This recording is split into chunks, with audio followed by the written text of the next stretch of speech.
Bonjour tout le monde et bienvenue à un autre épisode de Politiquement parlant. C'est le balado politique avec Salim Idrissi et Georges Tsantrizos. Merci beaucoup d'être là.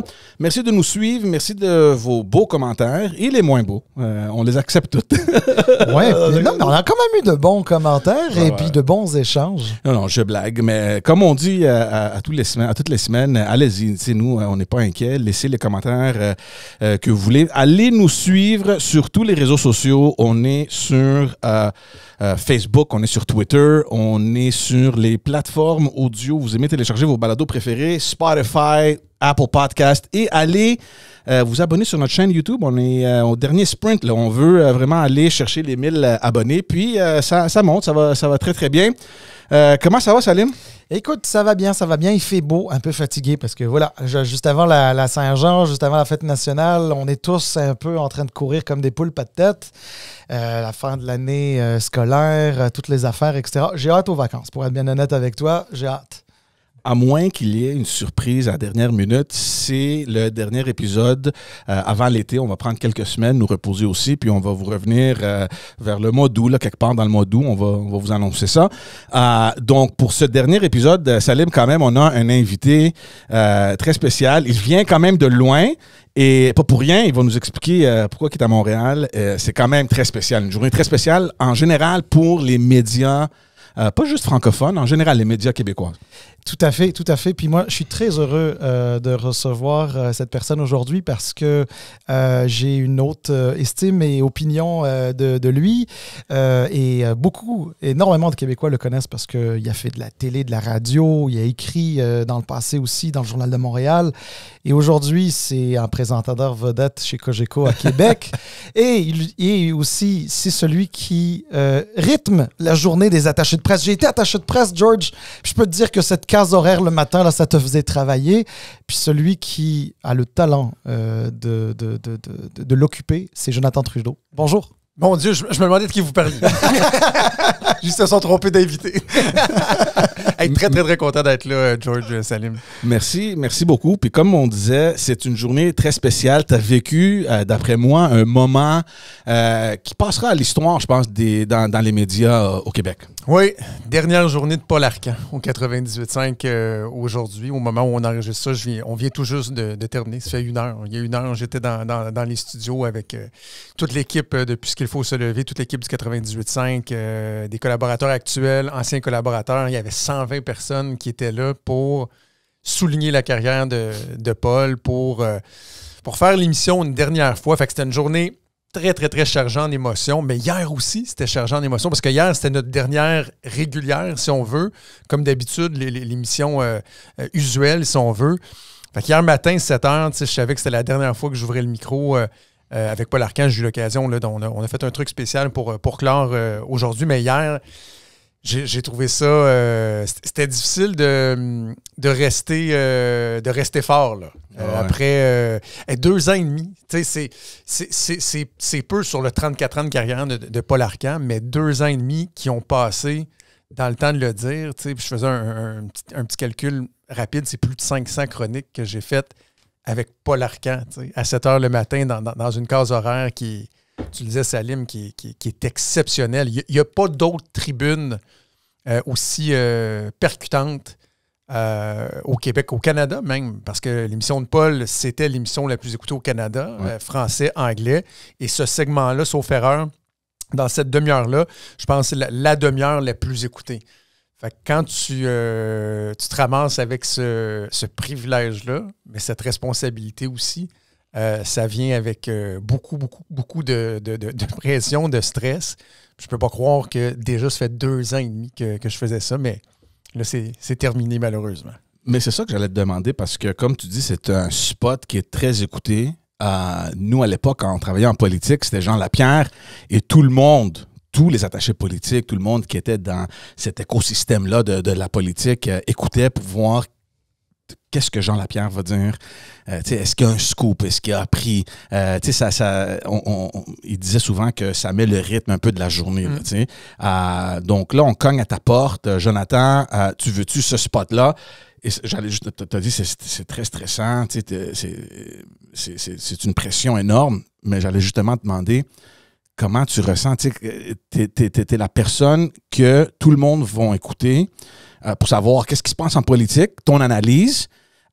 Et n'oublions pas une autre chose, c'est que les gens, souvent, comme nous, le jour d'après ou 2, 3, 4 jours après, on va dire « De quoi qu'il parlait, lui? » Si t'as pas raison. Si t'as raison, on dit « Ah, shit, il avait l'information. » Sinon, t'es comme, on te plante, hein, il sait pas de quoi il parle. Donc, il y a une pression d'établir aussi ta crédibilité. Oui. Je prends le début de ta question, là, quand on t'a demandé si tu voulais occuper cette case-là. Premièrement, si j'avais pu, la réponse aurait été non, je pense. non, mais pour de vrai, c'est comme te faire offrir de coacher le Canadien de Montréal. Tu peux pas dire non à ça. C'est comme te faire rappeler dans les grandes lignes. Tu peux pas dire non à ça. Donc, tu es considéré pour faire la chronique de 7 heures avec Paul Arcand. Tu te dois de dire oui. Puis c'est l'apogée de ce que tu veux faire comme analyse politique. Là. Tu peux pas. Puis écoute, j'ai eu de la chance de faire l'ajout, de faire des soirées électorales, mes émissions à la radio, mes chroniques dans le journal. J'avais déjà un parcours que j'aurais jamais pensé avoir quelques années avant.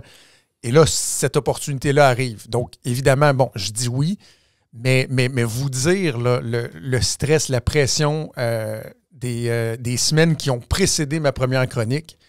Puis je vais me souvenir toujours de la veille de ma première chronique. J'étais à l'hôtel Bonaventure, comme la station de la place Bonaventure. J'étais tout seul dans ma chambre, je préparais ma chronique. Puis je me disais, si seulement il pouvait avoir un incendie au 98, un appel à la bombe, quelque chose, un défaut d'architecture. Les boss m'appellent et me disent, écoute, demain, ça n'arrivera pas. J'étais terrorisé. Parce que j'en parlais ce matin dans le petit segment que j'ai fait, mon dernier segment, je pense que vous l'avez entendu. C'est de loin la chose la plus difficile que j'ai faite de ma vie professionnellement parlant. Là. Quand on a des enfants, on sait c'est quoi, ça peut être difficile aussi, mais pour toutes sortes de raisons. Parce que, premièrement, il y a la charge de travail qui est absolument exceptionnelle. Moi, j'avais parlé beaucoup avec Bernard Drainville avant de faire la transition, puis Bernard me disait, je mets de 6 à 8 heures par jour sur ma chronique. Ben, moi, je savais que Bernard, c'était un bourreau de travail. J'avais travaillé à la Joute, puis Anaïs Descaries, qui était notre chef de pupitre, me disait, hey, quand Bernard était là dans le temps, là, écoute, il travaillait, ça n'avait pas de bon sens. Puis je me disais, ben, peut-être qu'il en fait un peu trop. Le résultat est bon, mais peut-être qu'il y a moyen de ne pas faire 6 à 8 heures par jour. Pour me rendre compte assez rapidement que c'était ça. C'était de 6 à 8 heures par jour. Quand tu prends le temps que tu mets à préparer la chronique avant le matin, je me réveille à 4h15 pour lire tous les journaux, m'assurer que ce que j'ai préparé la veille, c'est encore bon, c'est encore d'actualité. Je fais la chronique. Donc, là, tu as un gros bloc de 3 heures à préparer. Puis quand je reviens de mon émission de radio, parce que j'anime de midi à 3 à Québec, à 3h30, tu rembarques sur le téléphone. Puis ça peut arriver là, qu'à 5h, 5h30, je fais comme, OK, tout est bon, j'ai ce que j'ai besoin. Mais des fois, ça va aller jusqu'à 8h, 8h30, 9h, quand il y a une crise, 9h30, 10h le soir. Fait que moi, je dis toujours que depuis 2 ans et demi, ma vie tourne autour de 10 minutes de radio avec Paul Arcand. Tu es toujours en train de penser à ça. Donc, charge de travail. Deuxième élément, puis je suis convaincu qu'on va peut-être en parler plus en détail, mais c'est la chronique de Jean Lapierre. C'est ça. Ouais. C'est la chronique de Jean Lapierre. Moi, dans ma tête, j'étais rendu à remplacer Bernard Drainville, qui avait fait un super bon travail. Il ne faut pas oublier Louis Lacroix aussi, qui a été le premier à remplacer pendant 1 an Jean Lapierre. Mais quand ils ont annoncé que c'est moi qui prenais la chronique, j'ai réalisé à quel point dans la tête des auditeurs, dans la tête des gens politiques, dans la tête des gens des médias, c'était encore la chronique de Jean Lapierre. La chronique mythique de Jean Lapierre que tu te fais prêter dans le fond parce que ça va toujours être la chronique de Jean Lapierre. Donc, ça, c'est le deuxième aspect. Puis le troisième aspect, ben, c'est justement de savoir à quel point le milieu politique, le milieu médiatique suit ça. Ouais. Ça vient avec la pression, j'en ai parlé, mais ça vient avec beaucoup de responsabilités. C'est cliché, là, mais j'aime citer l'ongle de Spider-Man. Là, ouais. With great power comes great responsibilities. Tu es conscient que tu as ce pouvoir-là. Tu dois être très, très humble par rapport à ça. Mais tu dois être conscient que tu ne peux pas dire n'importe quoi parce que, justement, après ça, ça va être repris. Ça va influencer le cours, la journée. Il y a des fois où c'est évident. Là, tu vas dire quelque chose, tu vas sortir, mettons, une exclusivité. Mais là, tu sais que tu as donné... Mais des fois, c'est juste une discussion que Paul et moi, on va avoir, un angle qu'on va prendre. Puis là, tu te rends compte que dans les scrums à l'Assemblée nationale, à la période de questions, dans d'autres émissions, tu dis comme... oh, OK, on a donné le ton, l'angle. Puis des fois, c'est peut-être un hasard, mais il reste qu'à l'usage, tu connais l'influence de cette chronique-là. Fait que ça vient avec une grosse responsabilité, sauf que je termine ma longue réponse en vous disant que moi, ce que j'ai toujours gardé en tête, c'est que d'abord et avant tout, quand j'ouvre le micro à 7 h le matin, je parle à monsieur et madame tout le monde. Ouais, c'est ça. Tu sais, il y a des fois où je me dis, il y a peut-être du staff, des élus, des médias qui font comme, c'est évident ce qu'il dit. Non, mais monsieur, madame tout le monde, pour eux, c'est pas nécessairement évident. Puis c'est à eux que... C'est le fun là, que tous ces gens-là écoutent aussi les médias. Mais d'abord et avant tout, moi, je parle à des auditeurs. Fait que c'est ce que j'essaie de garder en tête. Oui, puis là, Jonathan, évidemment, c'est une chronique politique. Puis parler de politique à des centaines de milliers de personnes, là, c'est effectivement pas évident. Tu le dis, tu parles à monsieur, madame, tout le monde. Donc, il y a un effort de vulgarisation et d'essayer d'expliquer des concepts quand même assez difficiles, puis des situations assez difficiles dans peu de mots et à l'intérieur de 10 minutes, là. Donc, ça prend aussi quelqu'un, bien sûr, qui connaît le monde politique. Là, tu as parlé de Jean Lapierre, qui a été, si tu veux, un peu le pionnier de cette case horaire. Jean Lapierre, c'était quelqu'un, oui, issu des médias, qui s'est retrouvé en politique, qui a été au PLC, au Bloc, au PLC, puis a fait toute la carrière qu'il a connue. Et lui, il connaissait vraiment beaucoup de monde. Bernard Drinville aussi, ancien journaliste, qui a été politicien, qui a quitté, qui a fait de la radio.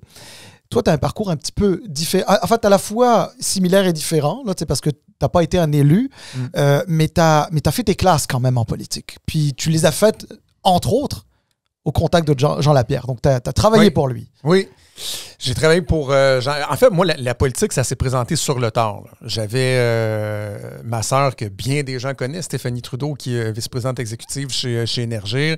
Ma sœur m'a initié à la politique parce qu'elle en faisait depuis un jeune âge. Mais moi, quand j'ai commencé à m'impliquer pour les jeunes libéraux, c'était même pas pour la politique. Je voulais devenir policier à l'époque. Ouais. Puis ma sœur me traînait dans les événements politiques, puis je faisais la sécurité, tu sais. Puis là, j'aimais ça dans les congrès jeunes, tu sais c'est quoi, là? Ouais. Ça brassait, puis là, j'étais responsable de la sécurité, puis tout ça.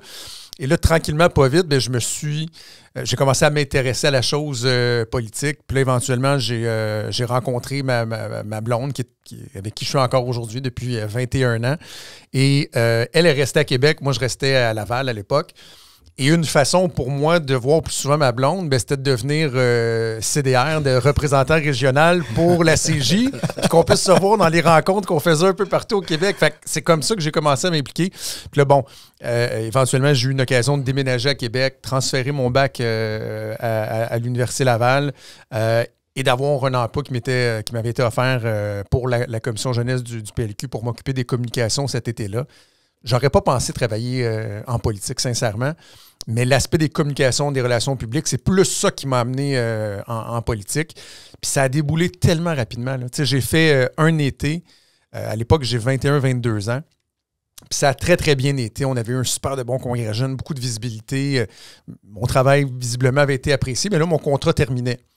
Et on était dans la première année du premier mandat des libéraux de Jean Charest. Mais là, mon contrat terminait. Puis là, il me disait, on veut t'offrir un emploi. Moi, je voulais travailler à temps partiel en même temps que je faisais mes études. Puis là, on m'avait offert un poste à la recherche à l'Assemblée nationale. Pas exactement ce que je voulais faire. Là, j'avais développé le rêve de devenir attaché de presse parce que j'avais vu le documentaire À hauteur d'homme. Puis Hubert Bolduc était devenu mon idole. Puis là, soudainement, là, c'était clair. Je voulais devenir attaché de presse. Et là, il y a quelqu'un, Serge Lebel, qui est un militant libéral très connu, qui est impliqué aussi au fédéral.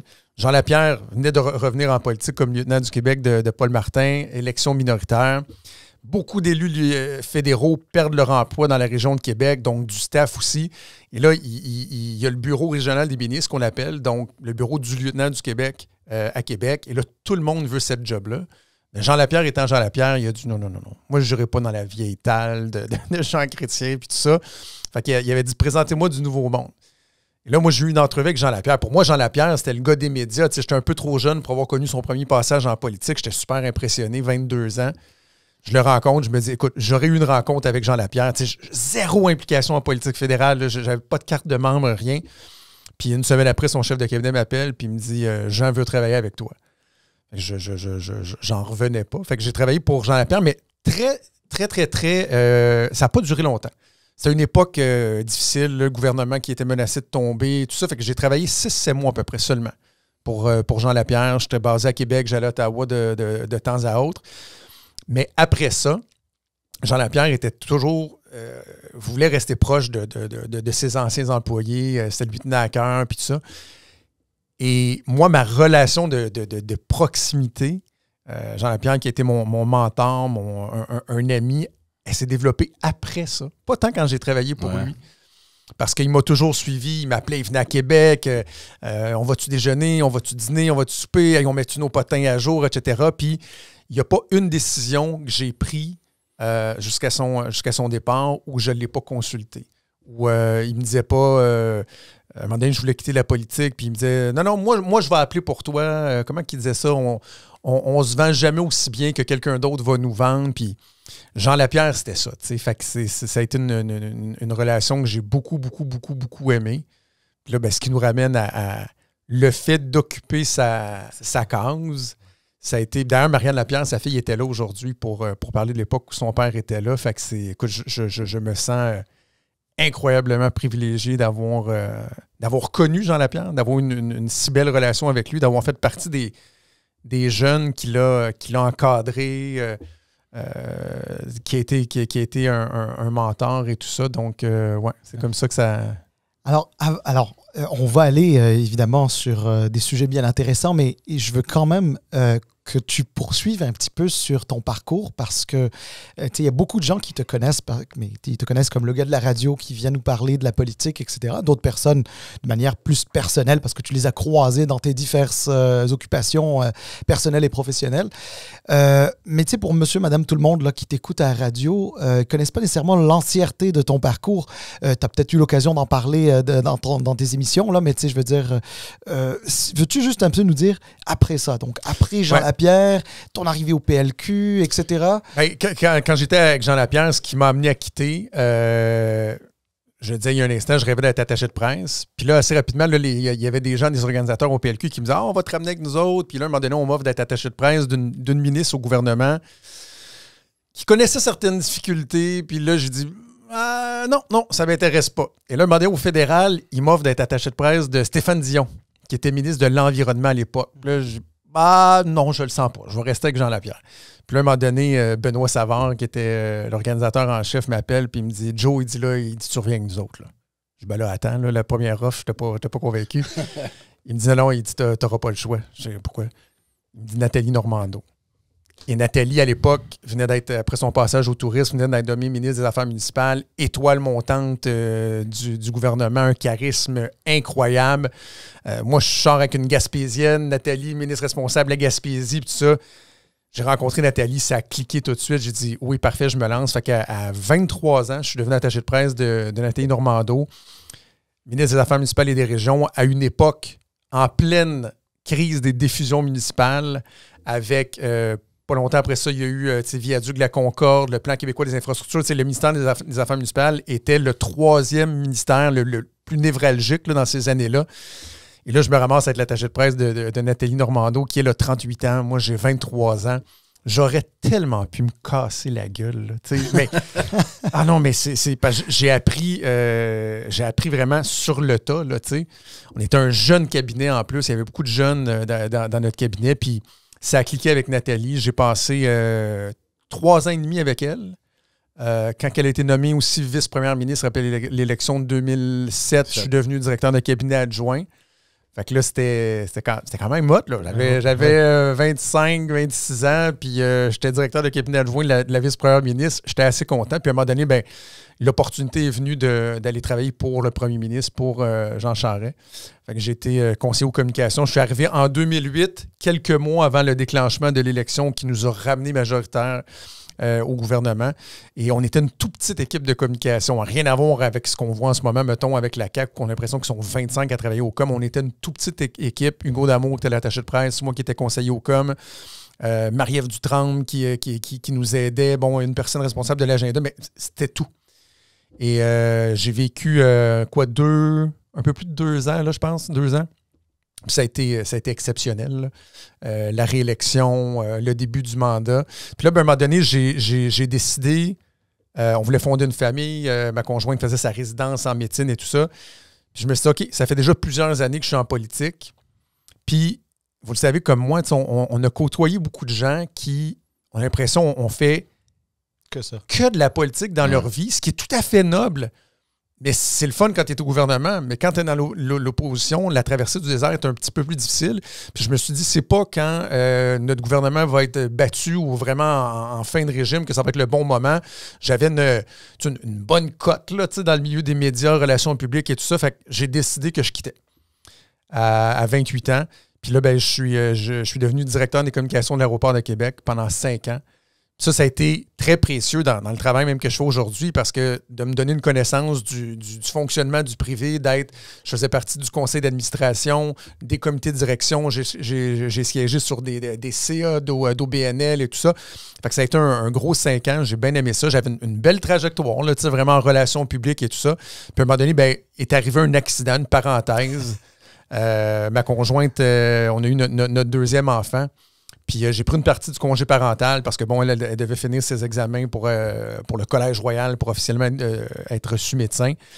Fait que j'avais décidé de quitter l'aéroport puis de prendre quelques mois à la maison. Puis là, à un moment donné, Jérôme Landry, qui était à Choix à l'époque, m'appelle puis il me dit « Ouais, on vient de perdre notre chroniqueur politique. Éric Duhem est parti avec Nathalie Normando, FM 93. Tout est dans tout. » Il dit « T'as-tu déjà pensé faire une chronique politique? » J'aime la radio. J'en faisais comme directeur des coms de l'aéroport puis tout ça. Mais on peut essayer. J'en ai fait 1, 2, 3, puis quelques mois après, le journal m'a appelé pour devenir chroniqueur. La télé est venue.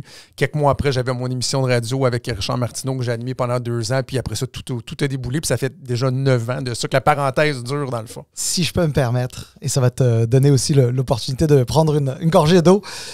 Si je peux me permettre, je me souviens de cette époque-là parce que moi, j'étais... je travaillais au gouvernement du Québec à cette époque-là, à Québec, donc.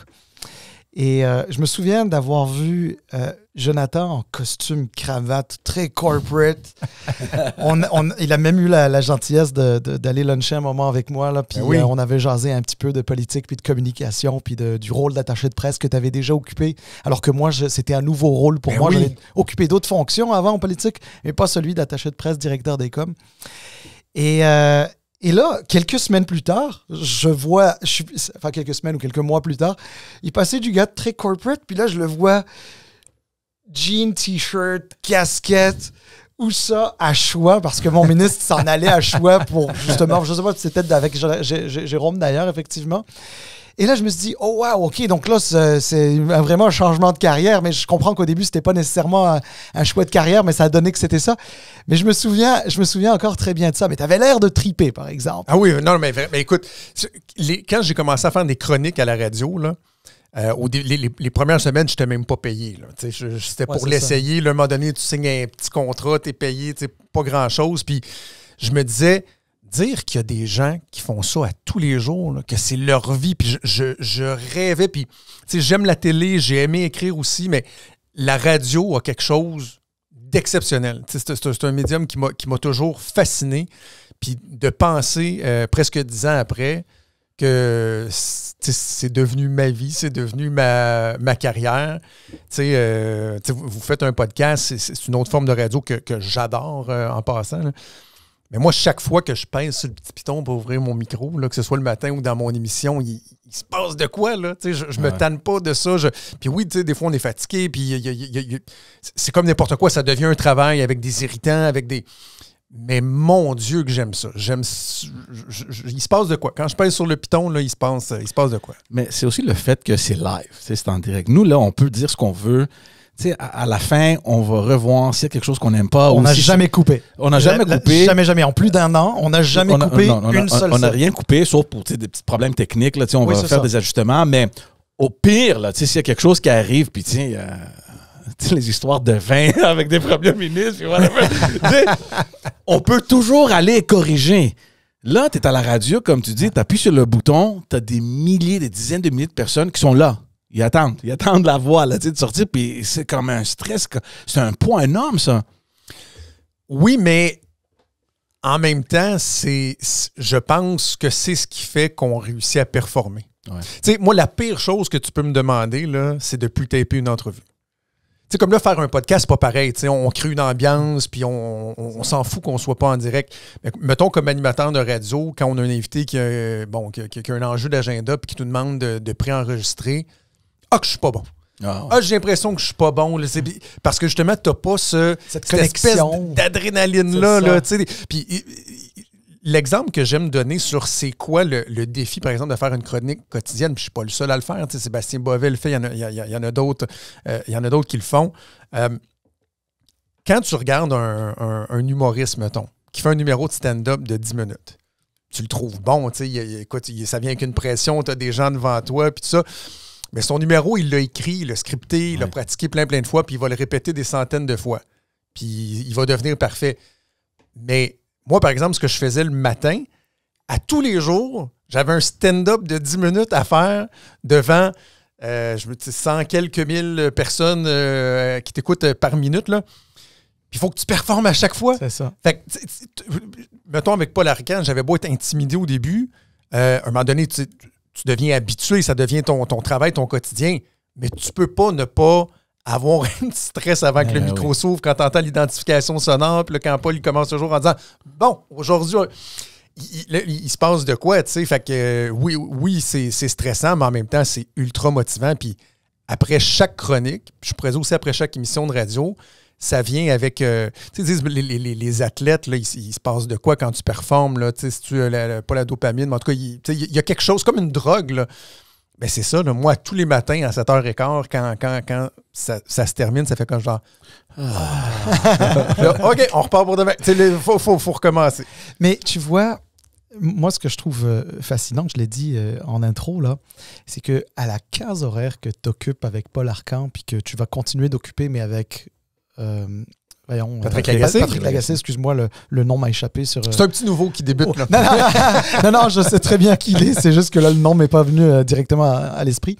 Mais cette case-là, horaire, veux pas, elle rythme la journée quand même de beaucoup de monde. Parce que, tu sais, toi, évidemment, tu es collé à l'actualité, tu as tes informations, un peu comme Jean Lapierre, peut-être différemment dans la manière, parce que Jean Lapierre avait ses façons de faire. Personne peut imiter Jean Lapierre. Ne l'imitera. Puis d'ailleurs, je pense que c'est bien aussi que vous ayez chacun vos styles, etc.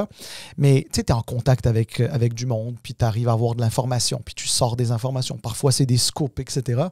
Mais c'est sûr que quand tu es écouté, et si écouté le matin, mais c'est sûr que tu as des ministres, tu as des attachés de presse, tu as des députés, des gens de l'opposition, des gens de partout, etc., qui écoutent, même des fonctionnaires d'ailleurs, qui écoutent ça, etc. Puis ils s'adaptent à ça parce qu'ils se disent, ben là, comment ça va sortir? Comment c'est... Tu sais, tu fais et défais les journées de beaucoup de monde. Est-ce que ça...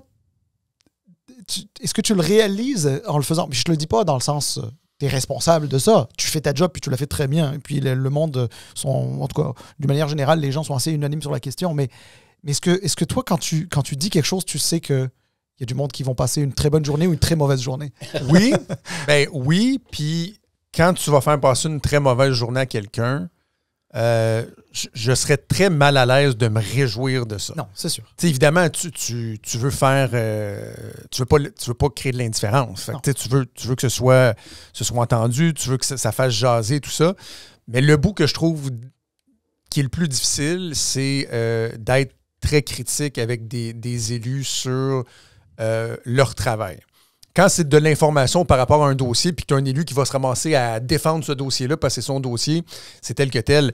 Mais quand il y a un aspect qui touche la personnalité, tu sais, quand on fait par exemple les bulletins de fin de session, ben, le fait d'avoir côtoyé les politiciens de si près, ça fait en sorte que c'est le bout des fois où je trouve difficile, mais en même temps, moi, j'ai un travail à faire, c'est de dire ce que je pense. Je n'inventerai pas, je ne dirai pas ni plus ni moins, mais je vais éviter de tomber dans le trop personnel ou dans la facilité ou parce que je sais, comme là, la semaine passée, je faisais, en début de semaine, je faisais mon dernier bulletin avec Paul. J'ai eu des échos, là, tu sais, tel ministre, il y a eu bien de la peine. Ben oui, mais il y a eu bien de la peine. Qu'est-ce que je te dise? Veux-tu qu'on s'explique pourquoi, puis tu vas être d'accord avec moi en bout de ligne sur ce que j'ai dit, j'ai rien inventé, tu sais. Fait que tu es conscient de ça. Il y a des fois où les incidences sont plus grandes, puis tu le sais que ça va être gros, puis ça donne un peu le vertige. Tu sais, je pense que le meilleur exemple que je pourrais citer dans les 2 dernières années et demie, c'est tout ce qui a entouré le départ de Dominique Anglade. Ah ouais. là où a sorti au tout début, la première fois, l'histoire de Mary-Claude Nichols qui était insatisfaite, puis que bon, le remaniement des responsabilités, tout ça, c'est avec Paul qu'on en a parlé. Puis j'ai eu la chance d'avoir des bonnes sources, d'avoir des bons contacts, puis tout ça qui a fait en sorte qu'on a été au-devant de tout ce qui se passait dans cette histoire-là à chaque matin. Ça a duré quelques semaines. Puis je me souviens du matin où j'ai dit, puis tu sais, je couche sur papier un peu, je structure ma chronique tôt le matin, l'avant. Puis là, à un moment donné, d'écrire, je pense pas que Dominique Anglade va s'en sortir. J'ai comme l'impression que la fin est prévisible. Elle ne pourra pas rester chef. Puis là, tu dis, OK, je vais dire ça. C'est pas parce que je vais le dire que ça va arriver. Mais je suis conscient que ça va augmenter encore la chaleur de quelques degrés dans la pièce, que ça se peut que là, ça devienne une partie du narratif, que d'autres auraient peut-être aussi dit, mais tu sais, je sais qu'à 7 h le matin, je suis le premier à le dire. Ça, c'est pas évident. Ouais. C'est pas évident non plus. Mais tu vois, et ça, je vais faire un parallèle avec quelque chose qui s'était passé avec Jean Lapierre. Jean Lapierre avait, à un moment donné, annoncé que Marguerite Blais allait démissionner du caucus libéral de Philippe Couillard à l'époque. Et elle, visiblement, c'était quelque chose qu'elle avait discuté à l'interne, mais qui n'était pas nécessairement une décision qui était encore ferme. Ouais. Elle n'était pas prête à l'annoncer. Elle n'était peut-être pas prête encore à l'annoncer, effectivement. Puis, je me souviens, je pense qu'elle avait tweeté ou écrit comme statut Facebook un truc du genre « Un papillon est allé souffler l'information à Jean Lapierre ». Et ça avait un peu précipité son départ, qui a mené donc à une partielle à l'époque. D'ailleurs, c'est la partielle qui avait amené Dominique Anglade en politique, en politique, avec le PLQ à tout le moins. Donc oui, c'est sûr qu'il y a des informations parfois qui ont un impact, mais en même temps, c'est de l'information d'intérêt public. Je vais te donner un autre exemple, okay, qui est quand même assez contemporain, le départ d'Émilie Lessant-Terrien. Oui. Au moment où, au mois de mars, Émilie Lessant-Terrien annonce dans un statut Facebook qui aura pris quelques jours avant que ça se soit récupéré, là, malheureusement, ça s'était fait un peu dans l'indifférence au début, mais annonce qu'elle se retire pour des raisons de santé et tout ça. C'est Radio-Canada qui sort la nouvelle. Moi, le matin, j'en parle à ma chronique en citant Radio-Canada, puis évidemment, tout le monde respecte le fait qu'il y a un enjeu de santé, qu'elle se retire pour une période de temps indéterminée. Moi, assez rapidement, après ça, j'ai des indications à l'effet que derrière ça, il y a peut-être des motifs de mésentente à l'intérieur du parti et tout. Mais je trouve ça très délicat. Parce que Émilie Lessant-Terrien, c'est une personne que je respecte, une mère de famille. Bon, là, il y a des enjeux de santé et tout ça. Je me dis, je ne sais pas si je suis à l'aise d'aller là. Donc ça a duré peut-être 2 semaines. Puis là, après ça, je continue des fois à poser des questions à gauche et à droite. Et là, ça devient plus concret là, que sans parler d'enjeux de santé, il y a un enjeu de cohabitation à l'intérieur de Québec solidaire et que ce n'est pas étranger à ce qui se passe et que moi, je commence à avoir de sérieux doutes à savoir si elle va revenir ou pas. Et là, à un moment donné, je dis, bon, je le sors. Puis là, le vendredi matin, j'ai décidé de sortir cette information-là. Le hasard fait que le samedi matin, Antoine Robitaille publie une chronique qui va un peu dans le même sens dans le journal. Puis dans la nuit du dimanche au lundi, Émilie Lessant-Terrien démissionne.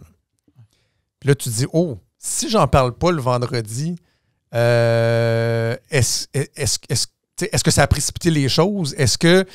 Fait, il y a tout ça, là, quand je parlais de la responsabilité du poids, là, tu dis, OK, tu peux, des fois, tu peux amener les choses dans une direction. Puis, je le répète, là, j'ai pas la prétention de dire que telle ou telle chose serait jamais arrivée si j'en avais pas parlé. Non. Mais tu sais qu'à la limite, tu as au moins pas aidé, en tout cas. Non, mais c'est sûr que rendre public, parce que quand tu parles de sens de la responsabilité, je comprends ça. Puis je suis même capable parfois, même comme auditeur qui a été en politique, je suis capable parfois de voir qu'il y a des terrains sur lesquels tu ne veux pas aller. Parce que parfois, on a peut-être même la même information ou des choses comme ça. Et d'ailleurs, c'est tout à ton honneur et à l'honneur de ceux qui respectent ça. Mais tu vois, la ligne ensuite peut être très fine avec une situation politique qui est réelle et le rôle des médias à l'intérieur de notre démocratie puis de notre système politique, etc. C'est aussi d'amener le public à être conscient qu'il y a une situation. Puis, évidemment, ensuite, c'est chacun a sa conception de la politique. Moi, par exemple, moi, je pense que la politique, c'est pas un métier.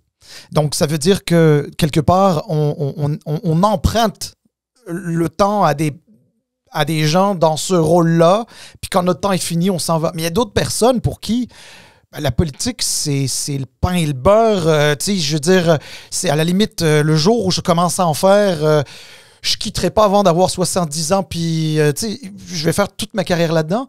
Puis là, c'est des personnes qui pourraient peut-être parfois le prendre plus personnel, parce qu'ils se disent, mais là, on est toujours en train d'essayer de briser ma vie. De saboter ma carrière. Mais non, mais c'est ça, tu sais. Et donc, mais en même temps, c'est là, hein, c'est ces subtilités-là. Puis, à un moment donné, la politique, ça reste de la politique. Quelque chose de très sérieux. Mais la politique, c'est pas juste pour les personnes qui en font, c'est pour les gens. Oui. Tu sais, c'est pour la population. Et donc, quand il y a un intérêt public, c'est toujours moi ce qui me guide, là, puis ce qui guide normalement les journalistes, c'est est-ce qu'il y a un intérêt public? Si la réponse est oui, tu dois en parler. Mais là, après ça, il y a comment tu décides d'en parler. C'est ça. Tu sais, il y a des fois où sur des sujets sensibles, je pourrais appuyer plus fort, là. Faire de l'effet de toge, puis faire plus réagir. Mais moi, j'essaie de doser, de calibrer pour garder en tête qu'il y a toujours des... Tu sais, Jean Charest disait toujours, derrière les humains, après la politique, il y a avant la politique, il y a la vie. Puis il y a des humains derrière les politiciens. Ça, moi, je le garde. C'est une règle d'or pour moi. J'ai un job à faire, mais que je suis conscient qu'il y a des gens qui rentrent à la maison auprès de leur famille, puis de leurs enfants, puis de leurs proches après aussi. Là, tu ouvres une porte très intéressante parce que, tu sais, une personne comme toi, qui fait les médias à Québec, tu sais, c'est où qu'on trace la ligne? Parce que, tu sais, on entend toujours la différence entre les médias, par exemple, à Montréal versus Québec. Tu as mentionné Émilie Lessard-Terrien, Québec solidaire. Je pense souvent à Catherine Dorion qui avait un problème avec les médias de... tu sais, comment on appelle les médias poubelles ou les radios poubelles ou whatever. Tu sais, toi, la responsabilité que tu mentionnes, tu sais, c'est où que tu traces la ligne? Puis, est-ce que tu écoutes ces arguments-là? Est-ce que tu es conscient que peut-être il y a des gens qui pensent qu'à Québec, c'est dur, à Montréal, c'est un peu plus flexible, c'est un peu plus doux? Tu sais, t'es où là-dedans, toi? On l'a dit tantôt, moi, j'ai commencé à Choix Radio X. Puis je me cacherai jamais de ça. Tu sais, il y a déjà des gens qui m'ont dit « Ah, ils renient son passé parce que j'ai été très, très dur avec Choix Radio X et certains de ses animateurs à qui je ne ferai pas le plaisir de les nommer. » particulièrement pendant la pandémie et tout ça. Mais moi, quand j'ai commencé à Radio X, il y avait une espèce d'accalmie là, dans tout le phénomène des radios poubelles et tout ça. La salle s'était oxygénée, mettons. Personne ne pourrait accuser Richard Martineau et moi d'avoir fait de la radio poubelle pendant 2 ans de temps. Là, absolument pas. Après ça, on a quitté. Puis la radio poubelle, oui, ça a existé à Québec. À certains égards, ça existe encore. Mais je trouve ça dommage des fois de voir qu'il y a cette étiquette-là qui perdure ailleurs au Québec, de penser que parce qu'on fait de la radio qui est différente à Québec, c'est un format qui est totalement différent. C'est de la radio d'opinion qui est plus appuyée. C'est une radio où la proximité est plus grande avec les auditeurs. Ouais. Ils ont l'impression de nous connaître beaucoup parce qu'on parle de nos vies, ils connaissent le nom de nos enfants, ils savent... C'est ça la radio de Québec. C'est une recette qui fonctionne, là. Tu sais, les codes d'écoute sont incroyables à Québec. C'est un marché de radio qui est unique en soi, mais qui est juste différent de celui de Montréal. Puis moi, au début, on me disait « Ah, tu ne pourras pas faire de la radio à Québec là, si tu veux faire des médias ailleurs. » Puis, ben non, ça fait 9 ans. Je suis animateur de radio à Québec, mais je suis chroniqueur à Montréal. Je l'ai été dans le Journal de Montréal. Je suis à RDI avec Patrice Roy. Puis moi, ce que je sais, Georges, c'est que moi, j'assume ce que je fais. Ouais, j'assume le genre de radio que je fais. Et je trouve ça dommage des fois qu'on va aller mettre tout le monde dans un même panier. Moi, je sais que je suis fier de ce que je fais. Puis j'aime la radio de Québec. Ouais. Mais alors, je vais rebondir là-dessus parce que, écoute, notre podcast s'appelle Politiquement parlant. Donc, moi, je vais le lier aussi à la politique, ce phénomène-là. À Québec, ou disons dans la grande région de la capitale nationale, les gens sont plus politisés que la moyenne des ours. Et donc, disons qu'il y a une volonté d'avoir une opinion. Et donc, les radios d'opinion, avec des talk shows, etc., c'est quelque chose qui est, à la limite, d'une certaine manière, un peu dans l'ADN. Alors moi, je suis un Montréalais, un immigrant, mais qui connaît très bien la réalité de Québec. Enfin, très bien, je sais pas, mais disons que j'ai été plus exposé que la moyenne des immigrants de Montréal, là, notamment pour des raisons politiques. Et je te dirais que j'ai beaucoup vu cette différence-là. À Montréal, la culture politique, puis j'ai rien contre Montréal, j'adore cette ville-là, même si elle est en ruine en ce moment, mais en tout cas, je veux dire, c'est pas une critique négative, c'est un constat. Il y a plus d'indifférence. Il y a beaucoup plus d'indifférence. Quelque chose d'ailleurs qui dessert beaucoup Montréal, tant au niveau municipal que provincial. Et c'est toute la différence avec Québec. Puis moi, je me souviens quand j'étais à Québec et que j'ai travaillé pour un ministre de la capitale nationale, puis j'ai été son porte-parole et attaché de presse. Et oui, j'ai parlé avec toutes les radios à Québec à l'époque, qui me réveillaient très tôt le matin d'ailleurs. Écoute, je savais que les médias de Québec étaient tellement écoutés que politiquement, là, ce serait quasiment un suicide de 1, pas y aller, 2, de pas y aller préparé, 3, de pas avoir des réponses intelligentes, parce que les auditeurs sont politisés. Ouais. Donc, si tu leur livres de la bullshit, tu peux être sûr qu'ils mettront pas de croix à côté de ton nom à l'élection. Ouais.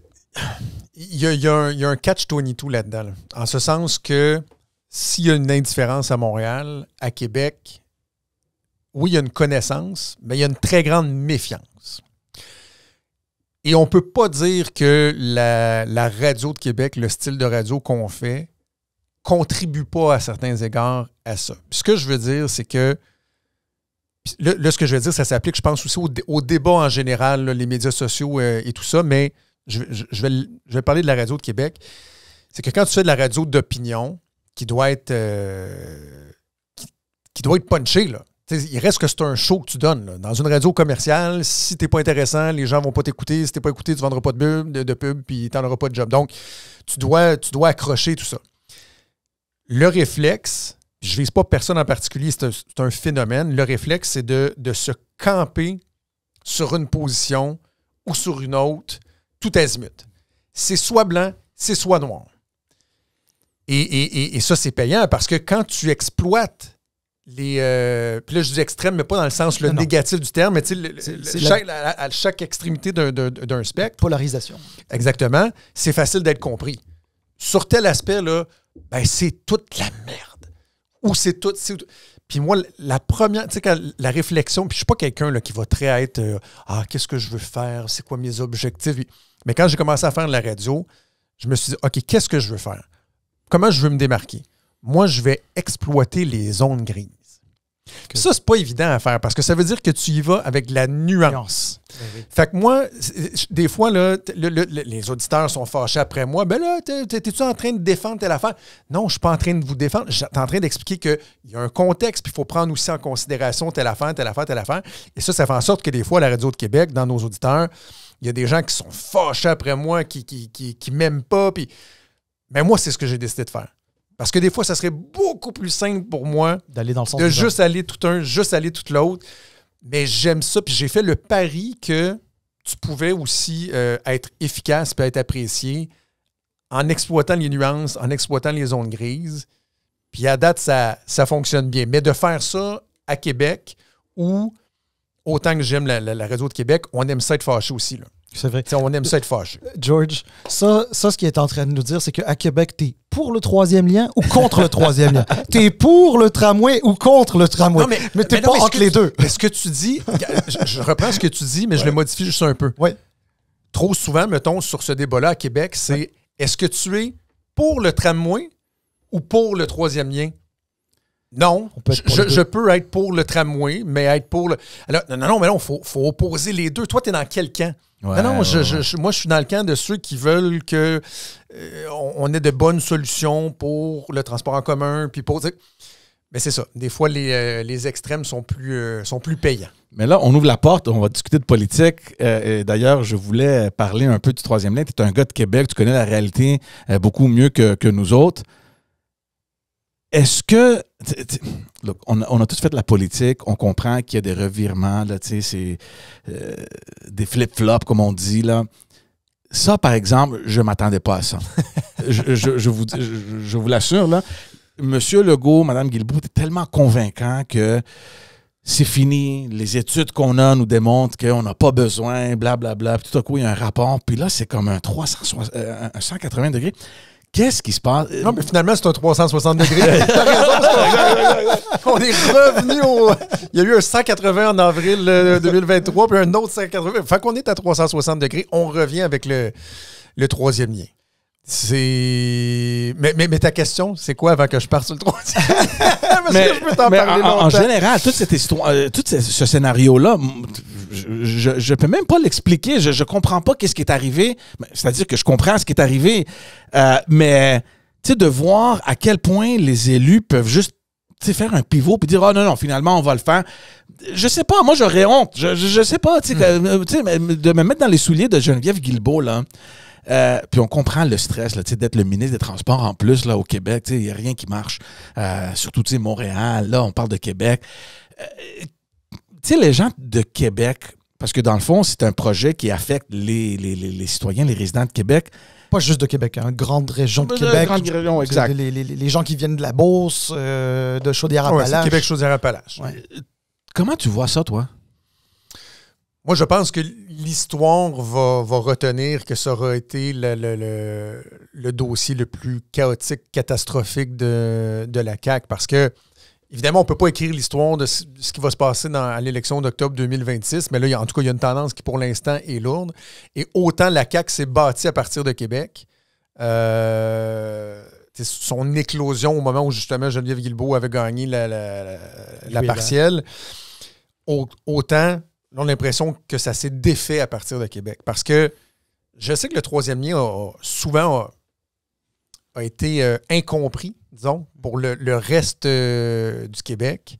Mais les gens de Québec y croyaient vraiment. Mais vraiment, vraiment. Puis moi, en tant que Lévisien, là, pogné dans le trafic, fait 10 ans que je défends le troisième lien corps et âme dans les médias. J'y croyais vraiment. Et la CAQ l'a promis, l'a repromis, a présenté des projets qui n'avaient aucun sens, le gros tube, le bitube et tout ça, mais il continuait à le promettre pour finalement, tout de suite après l'élection, alors qu'il l'avait encore une fois repromis, l'abandonner en invoquant des prétextes qui étaient complètement ridicules. Ouais. Sur la baisse de l'achalandage et tout ça, alors que les données du ministère des Transports prouvaient que l'achalandage était déjà en train de revenir au niveau pré-pandémique, refusait de dire que c'est parce que le projet était pas faisable, le projet qu'il avait présenté, qui était trop cher, qu'il n'y avait pas de financement du fédéral et tout ça. Donc, moi, depuis que je suis la politique, j'ai jamais vu un sentiment de trahison aussi intense, aussi fort. Les gens de Québec, de Lévis, ils sont fâchés après le gouvernement. Puis pas juste ceux qui étaient visés par le troisième lien. Le résultat de la partielle dans Jean Talon, pour remplacer Joël Boutin qui a amené l'élection de Pascal Paradis, le comté de Jean Talon, là, 0 touché par le troisième lien. 0 touché. Mais eux ont ressenti aussi le sentiment de trahison dans la région de Québec. Ouais.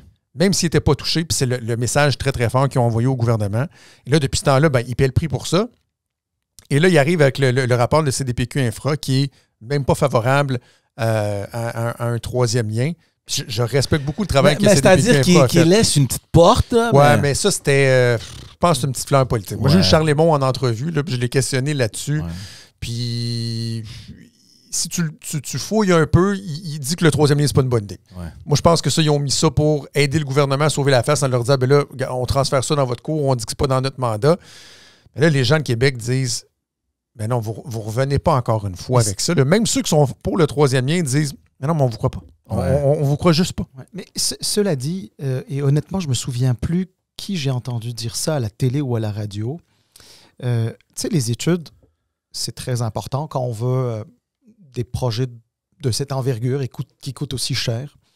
Mais en même temps, il est vrai qu'en démocratie, la raison d'être des élus, la raison d'être des ministres, du gouvernement élus, c'est de donner un aspect plus humain aux orientations du gouvernement. Sinon tu aurais juste une espèce de machine qui va fonctionner avec des numéros qui s'appelleraient des citoyens. Puis on va demander à l'intelligence artificielle de gouverner. Exactement. Rendu là, ben, c'est un bon point. J'avais jamais pensé comme ça, mais effectivement. Et dans le fond, c'est laisser le gouvernement y aller comme une espèce de gros navire tout seul. Puis quand les études vont dire c'est go, on y va, quand ça dit, sans prendre le pouls. Alors, en bon français, je vais dire don't get me wrong. Je suis pas en train de te dire qu'il faut pas prendre en considération les études qui sont là. Mais je peux comprendre aussi ceux qui disent que malgré l'étude, il se trouve qu'il y a des réalités sociales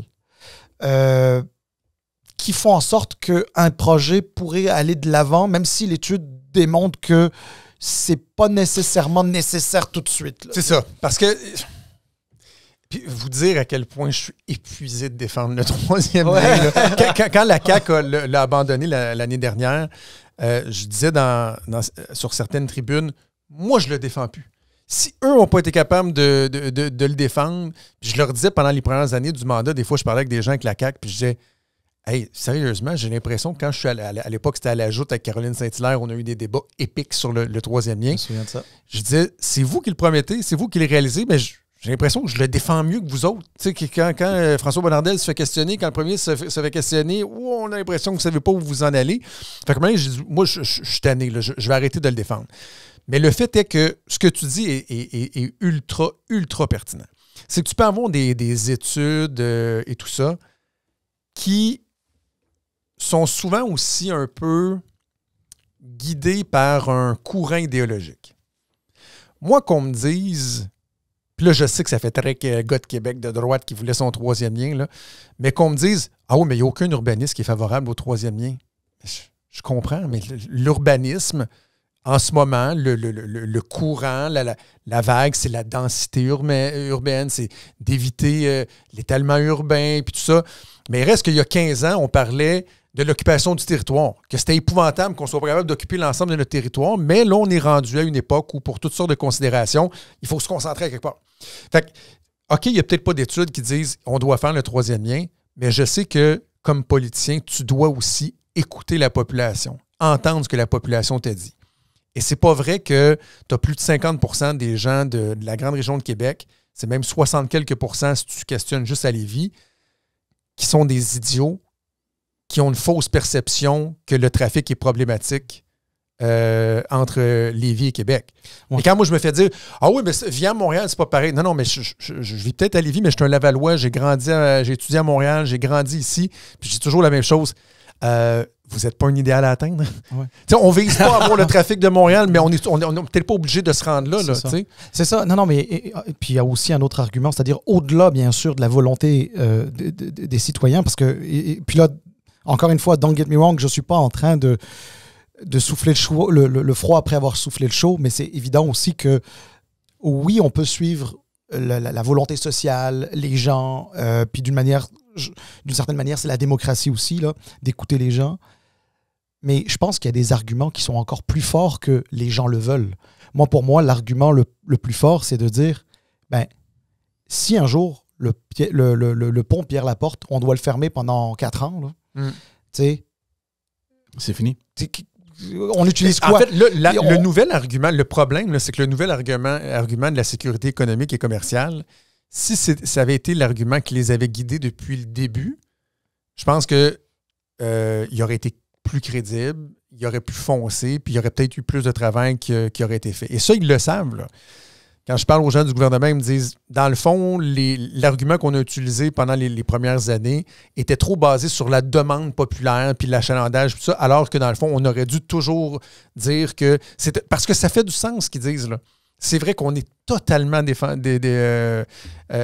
du pont La Porte. On parle du troisième lien, mais dans le fond, on a un lien autoroutier. C'est ça. Il n'y en a pas d'autres. Puis en ce moment, dans les dernières années, ça a moins peut-être ça s'est moins rendu dans les médias montréalais. Mais il y a eu des rapports absolument troublants sur le pont La Porte. Là. Si Radio-Canada ne parle pas de rapport interne du MTQ qui dit que je ne me souviens plus quel pourcentage des suspentes là, du pont qui sont dans un état de dégradation avancé, et que dans les jours suivants, François Bonnardel admet qu'il n'était pas au courant de ça et que là, il vient mettre en place un plan sur 5 ans pour toutes les... C'était même pas prévu, là. Ben, il y a un enjeu là, avec la sécurité du pont. Il ne tombera pas demain matin, là, mais c'est un pont qui est déjà vieillissant, qui a des enjeux, et c'est vrai qu'il n'y a pas d'autre alternative. C'est ça. Mais ceci étant dit, la CAQ n'a jamais présenté un dossier, un projet qui était crédible, qui était bien ficelé, bien financé, et c'est pour ça que, jusqu'à preuve du contraire, j'en suis rendu à me dire que le troisième lien, je le verrai pas de mon vivant. Oui. Et alors, écoute, si on laisse un peu de côté troisième lien et grande région de Québec d'une manière générale... S'il te plaît. Je pense que tu en parles assez. Tu es rendu à Montréal, il en parle aussi. Non, mais... tu sais, évidemment, toi, tu as ton rôle dans les médias, etc.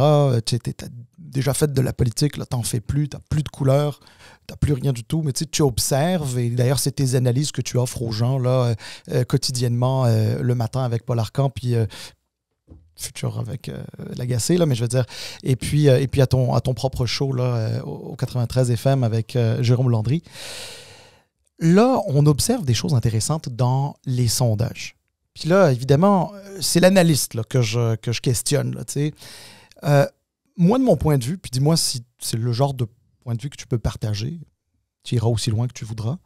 Moi, j'ai comme l'impression qu'on a une population en ce moment qui est en train de se magasiner une alternative, puis ils ne savent pas encore laquelle c'est, mais disons que la faveur populaire aujourd'hui serait le Parti québécois avec Paul Saint-Pierre Plamondon. On observe cette tendance, puis tu sais, quand on voit plusieurs sondages, on se dit, oh, plusieurs sondages, ça commence à se solidifier un peu, etc.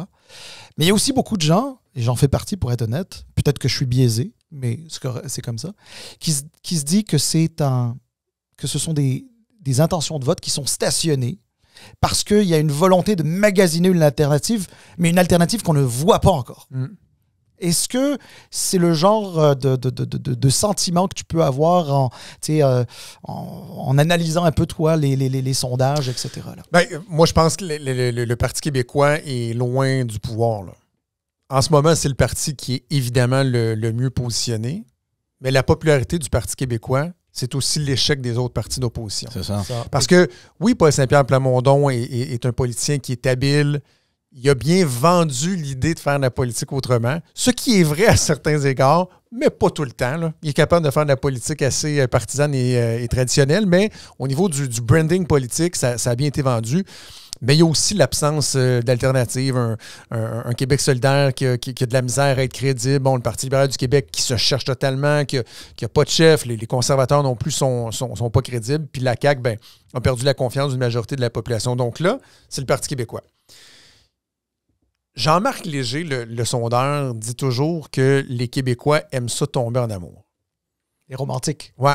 Il dit toujours que dans une campagne électorale, il vient un moment là, où collectivement, là, on fait comme OK, on va aller. Des fois, c'est pas toujours raisonnable et tout ça.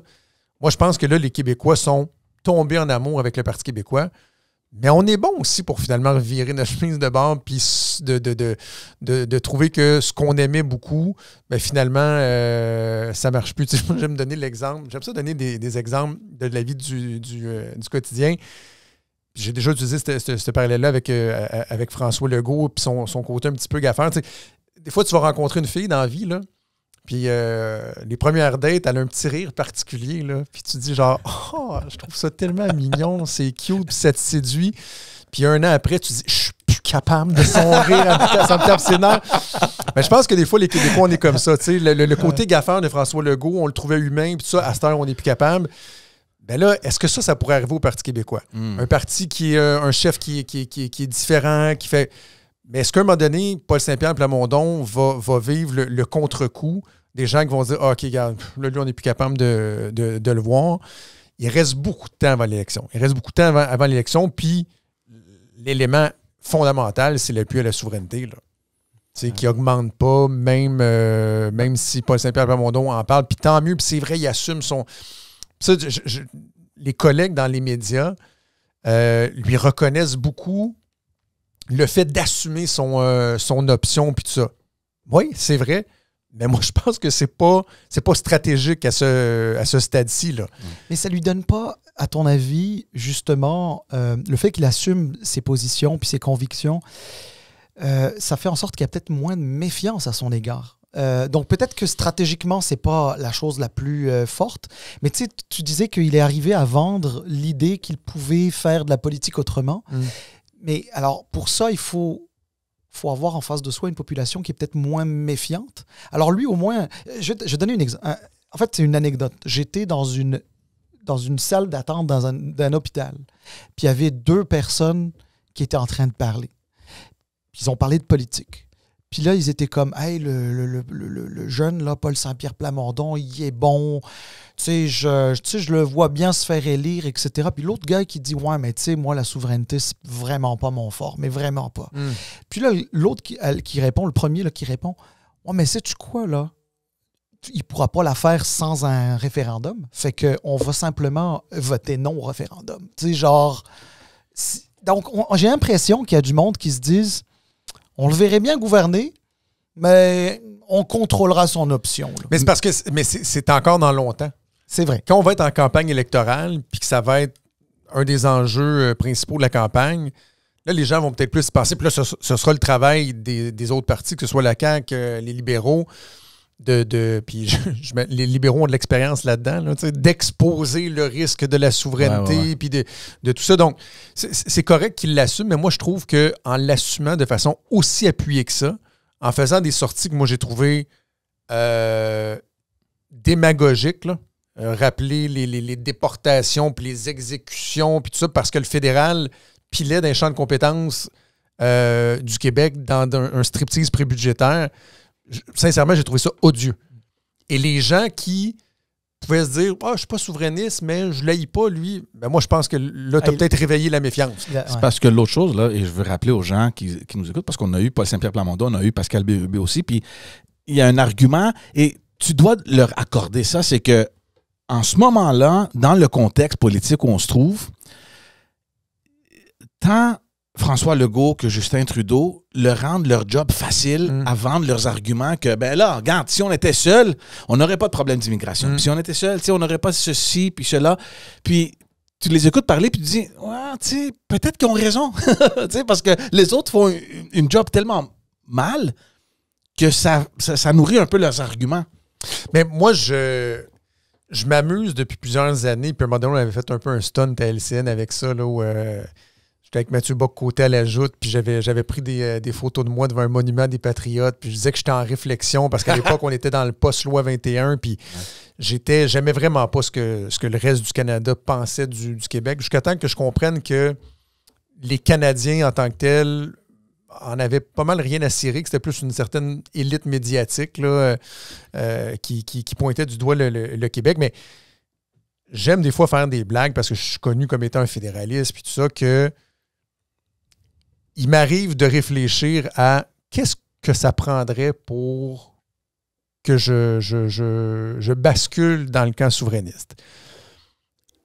Et moi, dans ce temps-là, je cite l'exemple de l'Écosse. Si l'Écosse est passée à un cheveu de faire sa souveraineté, c'est pas parce que ils utilisaient comme argument les rengaines, les rancœurs du passé, puis la méfiance de l'autre, puis on n'a rien en commun, puis tout ça. Non, c'était basé sur des réussites, basé sur une capacité qu'ils avaient. Ils l'ont pas eu, mais ils sont passés proches, à démontrer que, hey, regardez, on est capable par nous-mêmes. Puis moi, j'en ai souvent discuté en dehors des ondes avec Paul Saint-Pierre Plamondon. J'en ai parlé avec Jean-François Lisée à l'époque. J'en ai régulièrement parlé avec Pascal Bérubé, avec Mathieu Bock-Côté. Moi, je leur dis, si un jour vous voulez lancer si vous voulez aller chercher quelqu'un comme moi, arrêtez de me parler des Patriotes. Arrêtez de me parler du référendum de 95 puis tout ça. Parce que moi, je fais juste... Arrêtez de vivre dans le... Puis je sais, il faut savoir d'où on vient. Puis... Mais moi, je suis intéressé à où on va. Donc, c'est pas la mélancolie, toi, qui t'intéresse, non. C'est plutôt, c'est plutôt la promotion de ce qui fait notre différence, mais comme force. Et non. Cette démonstration-là, elle n'est pas faite. Là. Non. Elle n'est pas faite à voir comment le Québec a de la misère à bien des égards, à prospérer, à se développer et tout ça. Moi, je dis toujours que j'ai pas un attachement... L'image que j'aime utiliser, c'est que je me réveille pas le matin en pensant aux Rocheuses. Là. Non, puis en chantant mon Haut-Canada, puis en disant... Non, moi, c'est un fédéralisme de convenance. Tu vois, je pense que j'ai inventé ce terme-là. Parce que c'est un fédéralisme de convenance. Ce que ça veut dire, c'est que le Canada me va. Te convient. Ouais, me convient. Puis jusqu'à preuve du contraire, on m'a pas fait la démonstration qu'on serait mieux si on était un Québec indépendant. Puis moi, je pense que Paul Saint-Pierre Plamondon pourrait tabler là-dessus. Puis je trouvais qu'il le faisait un peu au début. Là, dans les derniers mois, j'ai moins aimé ça. Puis sinon, l'autre chose sur le PQ, je le dis depuis l'élection, ça va être un enjeu de gestion d'énergie. À 4 députés, c'est pas un sprint qu'ils font, là, c'est un marathon. Puis les derniers kilomètres, les derniers mois vont être les plus difficiles. Et moi, j'ai trouvé qu'à la fin de cette session-ci, on commençait à sentir un peu la fatigue. Ils doivent choisir les enjeux sur lesquels ils vont se prononcer. Ils ne peuvent pas participer à toutes les commissions parlementaires. On a vu un chef péquiste qui était un peu plus irritable, qui a même réussi un peu à se faire définir, là, le soupe au lait, puis le Paul Saint-Pierre Plamondon qui se fâche après les médias et tout ça. Ça va être ça leur défi, là, pendant les 27 prochains mois, là, de gérer leurs énergies, le fait qu'ils sont une si petite équipe pour arriver à bon port. À bon port, puis debout. Lorsque viendra le temps de déclencher l'élection. Écoute, vas-y. Je voulais t'emmener aussi sur un autre petit terrain qui est en lien plutôt avec la discussion qu'on faisait un peu avant sur ton rôle. Parce que tu es un représentant des médias. Évidemment, tu parles avec beaucoup de monde, là, comme on l'a dit avec Jean Lapierre, etc. Puis, évidemment, tous les attachés de presse, gouvernement, opposition, autres. Puis pas juste les attachés de presse, les élus. Parfois même des super élus qui sont même rendus ministres. Puis des gens qui gravitent autour. Des militants très forts et très... Bref, je suis pas mal sûr qu'il y en a beaucoup qui ont ton numéro, puis qui t'appellent. Puis qui essayent justement dans ton rôle de, c'est comme on appelle dans le milieu, de te spinner. Oui. Donc, ça veut dire d'essayer d'influencer. D'influencer. Oh oui. Mais tu sais, de toute façon, à une médaille, il y a toujours 2 revers. Mm-hmm. Et donc, dans le fond, ils veulent te décrire un peu leur médaille, leur revers, qui est souvent plus beau que si tu le vois sous un autre angle. Tu sais, on a tous des angles, on les préfère. Là, moi, j'ai toujours dit, Salim, parce que quand j'étais attaché de presse, j'ai toujours dit que jamais je mentirais à un journaliste. Exact. Et sincèrement, je ne pense pas avoir menti, mais j'ai toujours dit que la vérité, c'est un cube. Ouais. Ça a 6 côtés, mettons, et tu choisis de montrer... La face. Ce qui ne veut pas dire qu'il n'y a pas d'autres aspects, mais c'est ça aussi le travail d'un attaché de presse. Exactement. Puis d'ailleurs, je ne le dis pas négativement. Est-ce que j'ai fait ça dans mon rôle d'attaché de presse? Assurément, c'est tout à fait normal. Et c'est aussi parce que c'est cet angle-là aussi qui souvent drive certains politiciens et les guide, etc. Mais là, alors, ce qui va intéresser les gens qui nous écoutent, etc., un peu dans ce rôle-là, tu sais, toi, là, comment tu fais la différence entre quelqu'un qui veut juste te spinner, quelqu'un qui veut nuire aux voisins, quelqu'un qui essaie de se positionner, quelqu'un qui aimerait vraiment ça que son nom sorte à la radio, là, tu sais, genre... Bref. C'est quoi l'avantage que j'ai sur d'autres? Ouais. C'est que je l'ai fait, la job. C'est ça. Qui fait en sorte, puis c'est tout le temps la même chose, c'est que mon détecteur à bullshit est assez aiguisé. Ouais, c'est ça. Fait que vas-y, tu sais, spin-moi tant que tu veux, mais je vais être capable après ça de séparer ce qui est crédible. Puis, parce que moi, je ne serai jamais fermé à écouter quelqu'un. Puis j'aime dire à la blague aux gens qui m'appellent que il m'aide à avoir l'air plus intelligent. Des fois, si quelqu'un dit « Oh, ouais, tabarouette, c'est pas fou ce qu'il vient de dire. » Ouais, ben, c'est peut-être parce que quelqu'un me l'a dit la veille aussi. Fait que c'est important de pas... Faut pas que tu sois fermé à changer d'idée. Moi, tu sais, sur bien des enjeux, des fois, ma pensée va évoluer. Puis, en même temps, il faut que tu comprennes qu'il y a quelqu'un qui a un travail à faire. Puis, il y en a qui sont pas subtils. Il y en a qui sont très, très, très, très efficaces. D'autres le sont moins. Mais c'est correct. Moi, le détecteur à bullshit va juste aller plus loin avec certains. Puis, je vais leur dire bel essai, mais je m'en vais quand même dans telle direction. Mais ils ont un travail essentiel à faire. Par contre, moi, ce que je trouve comparativement à ton époque, moi qui étais juste un peu avant ça, oui. Puis assurément du staff politique qui nous écoute, là, je trouve que les attachés de presse aujourd'hui sont rendus très formatés. Très, très, très formatés. La cassette? Très cassette. Très méfiant envers les médias. Tu sais, moi, à mon époque, là, répondre à un journaliste par courriel aurait été inimaginable. Ouais, fin du monde. T'sais, moi, au début, c'était les BlackBerry là, dans mon temps, là, mais journaliste qui voulait te parler, tu prenais le téléphone, tu l'appelais, Mais maintenant, ça se passe beaucoup par message texte parce que là, tu vas contrôler ce que tu dis, tu vas t'assurer de...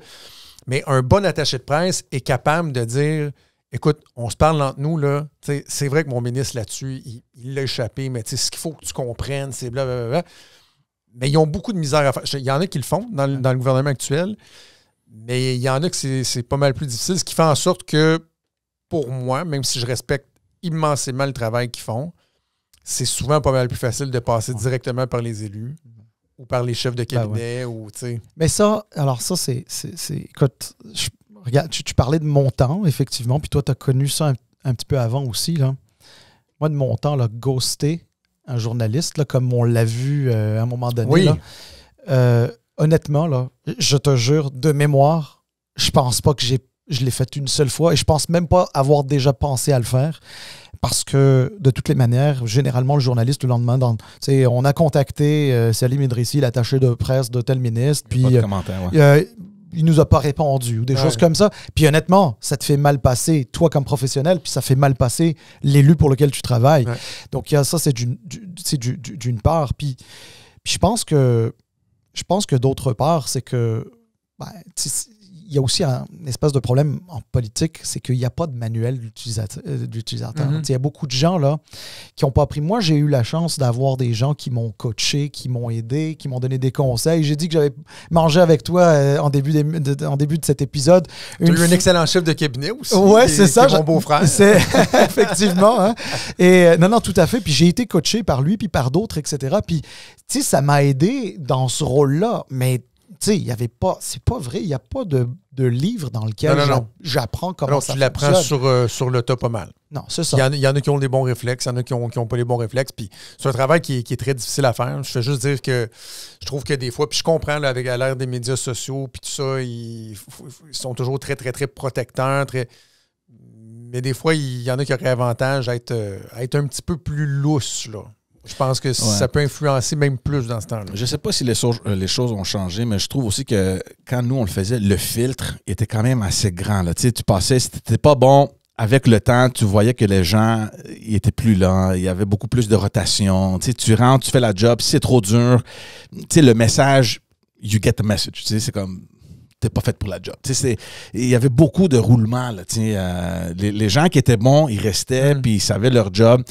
Si tu n'étais pas bon, next. Mais là, ils passent des petites annonces pour aller chercher du staff dans les cabinets. Là. Ouais. Ça ne se serait pas vu à notre époque. Là. La pénurie de main-d'œuvre, c'est partout. Puis la politique s'est rendue tellement ingrat que autant pour trouver des gens qui vont aller mettre leur face sur une pancarte que des gens qui vont accepter d'aller faire ce travail-là qui est très, très, très difficile. Ben, c'est de plus en plus ardu. Mais en même temps, tu l'as fait, Salim, tu l'as fait, Georges. En politique, tu travailles une année en politique. Moi, j'ai toujours dit que c'est l'équivalent de 3-4 ans dans le privé. Écoute, c'est des expériences qui sont exceptionnelles. Le réseau de contacts, la capacité à connaître différents milieux, différents dossiers, puis tout ça. S'il y a des gens qui nous écoutent et qui se disent « Je devrais-tu y aller? » Oui, faites-le. Oui. Vous allez vivre de quoi, là? Ben, ça nous arrive d'ailleurs.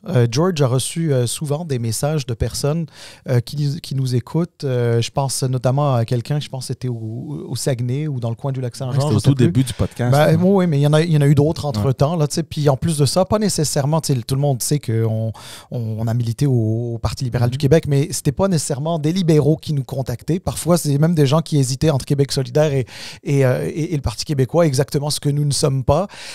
Puis on a encouragé ces gens-là qui nous ont contactés. Qu'est-ce que vous pensez, etc. Oui, il faut le faire. Puis, effectivement, c'est une magnifique école. On apprend beaucoup de choses. Puis surtout, on est exposé à des choses... tantôt, tu disais qu'à 25 ans, tu étais directeur adjoint du cabinet de la vice-première ministre du Québec. Il y avait toi, tu as été témoin de rencontres et un acteur de certaines rencontres que d'autres personnes ont mis 25 ans à se rendre là. Toi, tu n'avais que 25 ans. Fait que, donc, il y a comme une espèce d'accélération qui se fait dans ton apprentissage. Et c'est certainement quelque chose qui est très, très, très beau en politique. Puis c'est pour ça qu'on a aimé la politique, qu'on aime encore la politique. C'est pour ça qu'on a ce podcast-là qui s'appelle Politiquement parlant. Je veux juste, parce que je sais qu'on doit terminer, mais comme ancien libéral que tu es, là, on a parlé un peu de l'état où se trouve le Parti libéral. Il semble un peu avoir trouvé le rythme. On parlait justement de ça la semaine passée. On faisait notre propre bilan un peu de la session parlementaire. Souvent, on parle avec Salim puis on dit, tu sais, le PQ, là, quand il monte, il va avoir un impact direct pour les libéraux. C'est comme, dans les comics, là, c'est le nemesis. T'as tu peux pas avoir l'un sans l'autre. Il y a la montée du PQ, il y a la montée de ce sentiment-là de l'indépendance. Ben, automatiquement, tu as le parti qui défendait toujours le fédéralisme, c'est le PLQ. Là, évidemment, il se trouve dans une situation où, pas juste maintenant, ça fait des années maintenant qu'ils sont un peu dans le trouble. Comment tu vois cette période-là du Parti libéral? Il y a une course qui s'en vient. Nous, on pense qu'évidemment, il va y avoir une course. Ça va être beaucoup plus sain que la dernière. Comment tu vois le contexte? Et est-ce que pour toi, il y a une lumière là, au fond du tunnel? Je pense que oui, parce que autant que moi, j'ai jamais prédit la mort du Parti québécois, autant que je ne prédirai jamais la mort du Parti libéral du Québec. C'est deux institutions, c'est des partis qui vont avoir des hauts et des bas, mais qui auront toujours une base forte qui va faire en sorte qu'ils vont pouvoir rebondir. La situation actuelle, moi, je pense, est une opportunité pour le Parti libéral, avec ce que tu viens de dire, la montée du Parti québécois, puis la course à la chefferie, puis là, le fait que finalement, on voit finalement enfin un intérêt, là, un début d'engouement. On verra ce que la course va donner, mais au moins, on sait qu'il y aura une course. Donc, c'est une opportunité, mais j'ai envie de vous dire que c'est un piège aussi. Parce que de penser que le cycle va se reproduire de façon infinie, toujours de la même façon, que le Parti québécois va parler de la souveraineté, parfait, nous autres, on va dire que la souveraineté, c'est dangereux. On va ressortir le passeport de Jean Charest qui disait « Vous voulez mon passeport du Canada », puis ça va bien aller, puis les gens vont avoir peur, puis on va revenir. Ça, ce serait une grave erreur. Parce que le narratif peut sembler être similaire, mais le contexte est différent. Le message... Il y a la CAQ, tu peux pas juste dire on va ressortir, puis le Parti libéral a eu souvent tendance à faire ça, à dire on va ressortir le playbook de telle élection, là, on va le rejouer par... Non, tu peux t'en inspirer, mais adapte-le. Je pense que le message, ils l'ont déjà eu parce que... Puis vous le savez, là, on a milité au Parti libéral, il y avait toujours ce discours-là qui se passait en arrière-scène où on avait comme garantie 40 à 45 comtés. C'était notre backup. Pire des cas, là, don't worry, on a 45 comtés. Ils ont mangé une claque, là. Ouais. Le 45, il a disparu vite, là. L'Outaouais. Tu sais, il y a eu des sondages dernièrement qui montraient certaines remontées, mais qui aurait pu penser que l'Outaouais serait une région de la CAQ? Tu sais, ça n'a aucun sens, là. Effectivement. Mais en tout cas. Dernière chose, OK, parce que... Puis là, on va finir pour vrai, parce qu'on parlait du troisième lien, puis là, j'écoutais ce matin... Je vais revenir à ça, toi. Non. Je me lève et je quitte. Là, c'est juste parce qu'on parle évidemment du PQ, la CAQ, les libéraux, il y a aussi le Parti conservateur, puis on mentionnait ça la semaine passée, où ils ont vécu un certain momentum à cause de la pandémie, puis tout ce sentiment-là de la population. Puis là, sais, on parlait la semaine passée qu'on dit, tu sais, ça s'est calmé pas mal, là, tu sais, chez les conservateurs. Est-ce qu'Éric Duhem doit rester? Est-ce qu'il doit en profiter peut-être du momentum qu'ils ont au fédéral pour peut-être sauter dans cette élection-là comme candidat? Puis là, ce matin, je l'écoutais parler d'un référendum sur le 3e lien. Puis, tu sais, est-ce que toi, tu as ce sentiment-là qu'Éric Duhem essaie désespérément de capter des petites affaires pour faire, évidemment, du capital politique? C'est sa job, évidemment, comme chef de parti. Mais est-ce qu'il y a encore la place pour lui puis ses conservateurs pour la prochaine élection? Puis je te demande, surtout parce que tu es un gars de Québec, puis c'est plutôt dans cette région-là qu'il y a eu cet appui-là. Si l'élection avait lieu demain matin, je pense qu'il serait représenté à l'Assemblée nationale. Ouais. Il y aurait peut-être 2, 3 comtés parce que la frustration envers la CAQ puis une certaine méfiance envers le Parti québécois fait en sorte que là où il peut être très, très fort en Beauce notamment, puis sur la rive sud de Québec, je pense qu'il y aurait une opportunité, mais il reste que tant que ce parti-là va demeurer un parti qui s'est construit sur une base d'excitation de gens. Je fais toujours attention parce qu'en même temps, cette période-là a été tellement difficile là, pour n'importe qui était dans les médias. Ça a été, puis en plus, à la radio de Québec, là, ça a été très, très, très difficile. Mais il reste qu'Éric Duhem a choisi de construire sa base, son core, avec des gens qui étaient des anti-mesures sanitaires, qui étaient des complotistes. Pas tous en passant. Hein. Puis ça, quand moi je parle à Québec, je dis toujours, c'est pas parce que je dis ça que n'importe qui a un certain sentiment de sympathie envers Éric Duhem, je vous mets pas tous dans le même panier. Là. Je sais qu'il y en a qui ils hésitaient, mais il reste que tu as un noyau de gens qui étaient frustrés.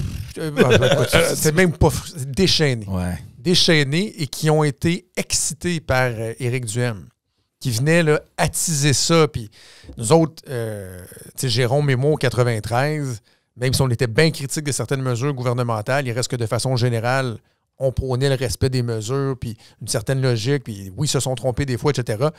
Mais vous dire, la merde qu'on a pu manger, les menaces, ça a été un climat terrible là, pendant 2 ans et demi de temps. Et moi, je continue et je continuerai à blâmer Éric Duhem et d'autres pour la mobilisation de ces gens-là, de les avoir excités, de les avoir alimentés et tout ça. Ceci étant dit, Éric Duhem, il essaie de se tasser de ça. T'sais, il y a quelques semaines, à mon émission, on recevait le docteur Karim El Ayoubi, qui est son spécialiste en matière de santé. On lui a parlé pendant, je pense, 35 minutes en studio sur le privé en santé, sur le modèle qu'il préconise, puis pas comme à l'américaine. Tout ça, honnêtement, c'était ultra intéressant. Qu'on soit d'accord ou non, c'était pertinent avec ce qu'on connaît dans notre système de santé. Il y avait une discussion qui était tout à fait pertinente.